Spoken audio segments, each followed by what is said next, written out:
राष्ट्रपति जैसे ही अपनी बख्तरबंद गाड़ी में बैठे, उन्हें जरा भी अंदाजा नहीं था कि उस गाड़ी पर पहले ही आतंकवादियों ने कब्जा करने की योजना बना ली थी। उन्होंने तुरंत एक बटन दबाया और गाड़ी के अंदर लगी टीवी स्क्रीन धीरे धीरे नीचे आ गई। तभी महिला बॉडीगार्ड तुरंत हरकत में आ गई और राष्ट्रपति भी उसके साथ लड़ाई में शामिल हो गए। दुश्मनों ने खास उपकरण से गाड़ी का दरवाजा तोड़ने की कोशिश की, लेकिन महिला बॉडीगार्ड ने अपने टैबलेट से हमलावर को जोरदार झटका दिया और एक लात मारकर उसे गाड़ी से बाहर फेंक दिया। इसी बीच एक आतंकवादी ने रॉकेट लॉन्चर राष्ट्रपति की ओर तान दिया। राष्ट्रपति ने तुरंत बटन दबाकर बुलेट प्रूफ खिड़की ऊपर कर दी। इसके बाद दुश्मन ने गाड़ी के टायरों को निशाना बनाया, लेकिन प्रधानमंत्री ने समय रहते जोरदार ब्रेक लगा दिए और हमला बेकार हो गया। कुछ ही देर में पुलिस की गाड़ियां मदद के लिए पहुंच गईं, लेकिन उन्होंने गलती से भागने का रास्ता भी बंद कर दिया। तब प्रधानमंत्री ने गाड़ी को रिवर्स करते हुए एक संकरी गली में घुसा दिया। राष्ट्रपति ने एक और बटन दबाया, जिससे गाड़ी के नीचे से घना धुआं निकलने लगा और दुश्मनों की नजर पूरी तरह धुंधली हो गई। एक चौराहे पर प्रधानमंत्री ने बेहतरीन ड्राइविंग का प्रदर्शन करते हुए गाड़ी निकाल ली, लेकिन पीछा कर रही गाड़ियां समय पर मुड़ नहीं सकी और सीधी खड़ी ढलान से नीचे जा गिरी। सुरक्षित क्षेत्र में तैनात सैनिकों ने गाड़ियों को देखकर हथियार तान लिए, लेकिन जैसे ही उन्होंने राष्ट्रपति के काफिले को पहचाना, उन्होंने तुरंत अपने जवानों को हथियार नीचे करने का आदेश दे दिया। उधर आतंकवादियों ने फिर से रॉकेट लॉन्चर से हमला किया, लेकिन प्रधानमंत्री ने तुरंत गाड़ी मोड़ी, हमला बचाया और पूरी रफ्तार से सुरक्षित क्षेत्र में प्रवेश कर गए। मिशन असफल होने के बाद आतंकवादी घबराकर वहां से भाग निकले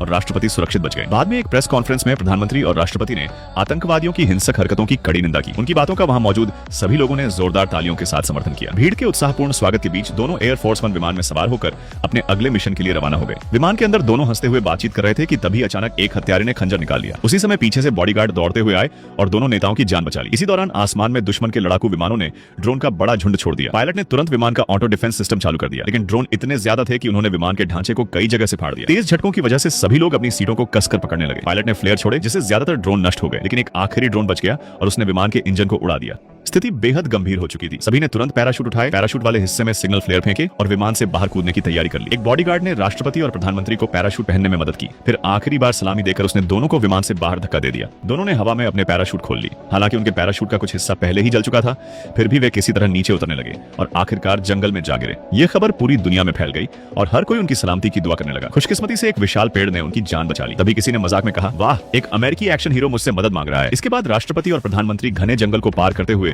भेड़ों को ले जा रहे एक ट्रक में सवार हो गए। अब उनका अगला लक्ष्य था किसी वास्तविक सुरक्षित ठिकाने तक पहुंचना, अपनी सुरक्षा व्यवस्था को दोबारा मजबूत करना और फिर आतंकवादी संगठन पर जबरदस्त पलटवार करना।